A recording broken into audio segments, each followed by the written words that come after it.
Mike Tyson, plus jeune champion du monde poids lourd de l'histoire de la boxe.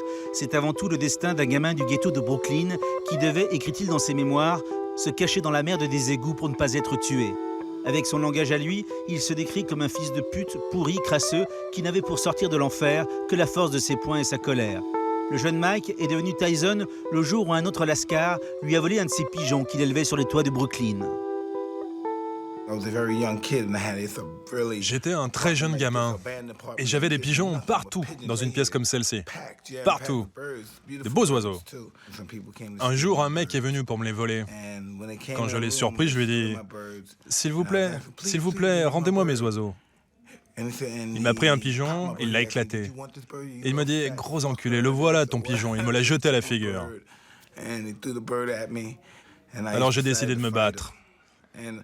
Je ne sais pas si à l'époque j'étais bon, mais à chaque fois que je me battais, je gagnais. C'est comme ça que j'ai commencé à me bagarrer. Et c'est devenu naturel.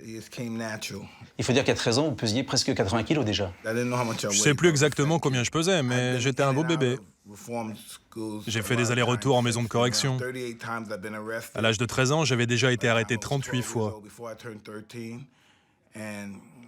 Et un jour, Mohamed Ali est venu nous voir en maison de correction. C'était comme si Moïse traversait la mer Rouge.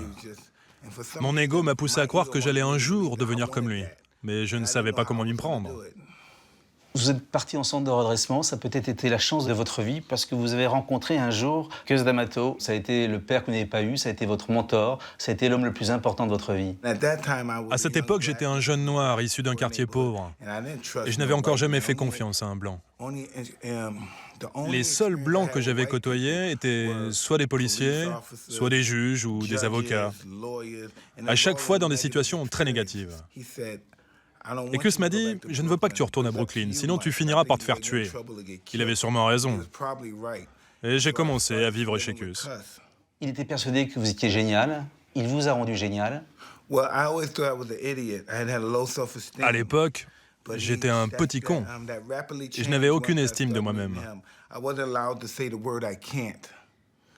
Il ne tolérait pas de m'entendre dire que je n'y arriverais pas. Il était extrêmement dur avec moi. Cus me disait toujours qu'il n'avait jamais vu quelqu'un comme moi, que j'étais un dieu. Il me faisait croire aux choses les plus folles et il me disait que j'y arriverais. Ça peut paraître fou, mais ça a marché. En tout cas, il est mort avant de voir complètement votre gloire. Est-ce qu'il est vrai qu'à chaque fois que vous gagnez des matchs, vous alliez pleurer sur sa tombe et verser du champagne, parce que c'était un homme qui aimait le champagne? C'est vrai, il aimait le champagne. Après chaque victoire, je versais du champagne sur sa tombe.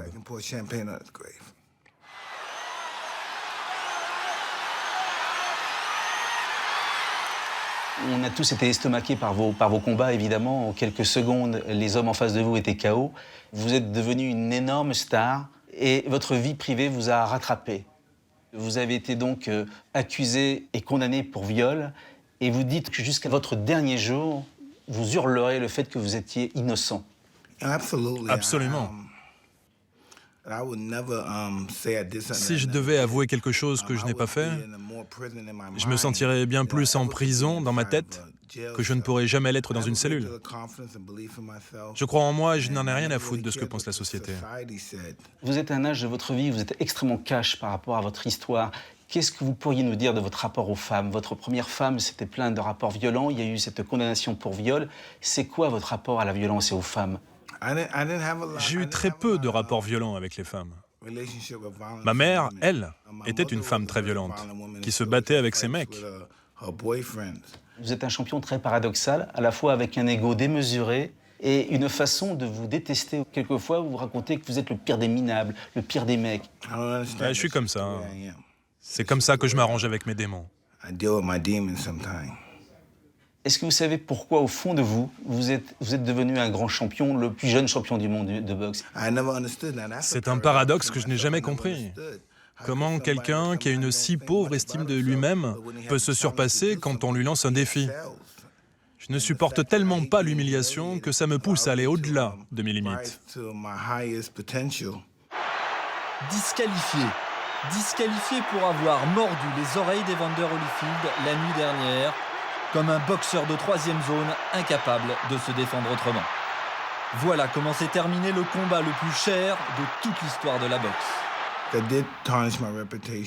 Ça a terni ma réputation pour un moment dans la boxe. Vous révélez dans vos mémoires que pendant ce match maudit, il y avait une haine en vous, vous vouliez tuer votre adversaire. C'est pour ça que vous avez fait cette erreur. Ouais, c'est à peu près ça. J'ai du mal à imaginer que j'ai pu faire ça. Je n'ai plus aujourd'hui cette mentalité de sauvage. Et avec la vie que je mène maintenant, il m'est difficile de concevoir que j'ai été ce type-là. C'est comme un souvenir flou. À ce moment-là, la presse s'est déchaînée sur vous. Vous êtes vraiment devenu le bad boy de l'Amérique. On vous a appelé le cannibale. Et on a l'impression que plus on vous traitait d'animal et plus on vous traitait de bête, et plus vous aimiez ça. Vous en rajoutiez même, comme une sorte de provoque. Oui, c'était plutôt cool à l'époque. C'est vrai que j'en ai pas mal joué, oui. Lorsqu'on lit votre livre, on lit une longue tragédie avec la mort d'une de vos filles.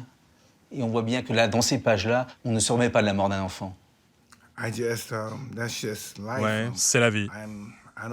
Et je n'ai pas l'exclusivité de la souffrance. Il y en a d'autres, comme moi, qui ont perdu leurs enfants pendant l'esclavage, d'autres pendant l'Holocauste. D'autres perdent leurs enfants chaque jour lors d'accidents domestiques. Et l'idée que je doive avoir plus de douleur que tous ces gens-là est tout à fait ridicule. Je dois supporter ma douleur comme d'autres supportent la leur. Un jour, vous avez donc dû raccrocher les gants et arriver à un autre combat, une autre folie, c'est la drogue.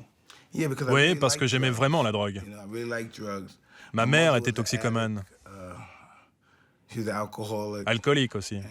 Je ne l'ai pas choisi. C'était comme ça. Vous racontez ces années de drogue comme des années d'enfer, à vous enfermer dans les toilettes des palaces pour prendre votre drogue. C'est une période sombre de ma vie.